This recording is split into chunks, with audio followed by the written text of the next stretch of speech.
আজি ঘোষণা কৰা হয় 2021 বৰ্ষৰ উচ্চতৰ মাধ্যমিক চূড়ান্ত পৰীক্ষাৰ ফলাফল। কোভিড মহামাৰীৰ বাবে যদিও পৰীক্ষা অনুষ্ঠিত কৰিব পৰা হোৱা নাছিল, কিন্তু মূল্যাংকন পদ্ধতিৰে এই ফলাফলসমূহ এইবাৰ ঘোষণা কৰা হৈছে।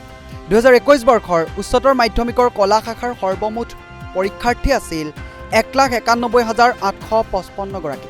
তাৰে প্ৰথম বিভাগত উত্তীৰ্ণ হৈছে 58,244 গৰাকী, দ্বিতীয় বিভাগত উত্তীৰ্ণ হৈছে 89,520 গৰাকী, তৃতীয় বিভাগত উত্তীৰ্ণ হৈছে 42,029 গৰাকী, সৰ্বমুঠ উত্তীৰ্ণ হৈছে 1,89,793 গৰাকী। উত্তীৰ্ণৰ হাৰ হৈছে 98.93%। ঠিক সেইদৰে বিজ্ঞান শাখাত সৰ্বমুঠ পৰীক্ষাৰ্থী আছিল 38,430 গৰাকী।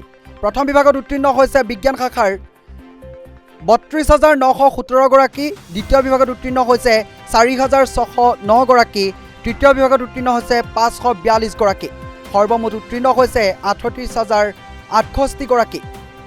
উত্তীৰ্ণৰ হাৰ হৈছে বিজ্ঞান শাখাৰ 99.06%। ঠিক সেইদৰে বাণিজ্য শাখাত সৰ্বমুঠ পৰীক্ষাৰ্থী আছিল 18,483 গৰাকী। তাৰে প্ৰথম বিভাগত উত্তীৰ্ণ হৈছে 11,189 গৰাকী, দ্বিতীয় বিভাগত উত্তীৰ্ণ হৈছে 5,497 গৰাকী, তৃতীয় বিভাগত উত্তীৰ্ণ হৈছে 1,678 গৰাকী, সৰ্বমুঠ উত্তীৰ্ণ হৈছে 18,364 গৰাকী। আৰু বাণিজ্য শাখাৰ উত্তীৰ্ণৰ হাৰ হৈছে 99.57%। পুনৰবাৰ জনাইছোঁ, আজি ঘোষণা কৰা হয় 2021 বৰ্ষৰ উচ্চতৰ মাধ্যমিকৰ চূড়ান্ত বৰ্ষৰ ফলাফল। কোভিড মহামাৰীৰ বাবে যদিও পৰীক্ষা অনুষ্ঠিত কৰিব পৰা হোৱা নাছিল, কিন্তু মূল্যাংকন পদ্ধতিৰে এইবাৰ ফলাফলসমূহ ঘোষণা কৰা হৈছে।